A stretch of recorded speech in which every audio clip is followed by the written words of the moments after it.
ក្នុងនាមជាប្រជាពលរដ្ឋក៏ដូចជាមន្ត្រីឆ្កែមួយរូបខ្ញុំបាទសូមគោរពថ្លែងអំណរគុណក៏ដូចជាដឹងគុណយ៉ាងជ្រាលជ្រៅជូនចំពោះដល់វីរៈកងទ័ពគ្រប់រូបទាំងអស់ដែលបានលះបង់សាច់ស្រស់ឈាមស្រស់ក្នុងការការពារទឹកដីនៃប្រជាជាតិកម្ពុជាអំពីការឈ្លានពានរបស់ប្រទេសជិតខាងគឺប្រទេសសៀមដោយពួកខ្ញុំជាទ័ពនៅខាងក្រោយមានតែការលើកទឹកចិត្តក៏ដូចជាគ្រប់ជូនពរដល់វីរៈកងទ័ពគ្រប់រូបទាំងអស់ដែលបានបូជានៅ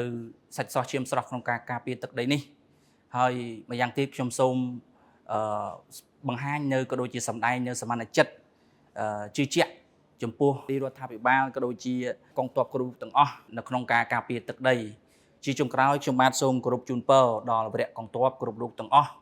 សូមមានសុខភាពល្អក៏ដូចជាសុខសុវត្ថិភាពនៅក្នុងការ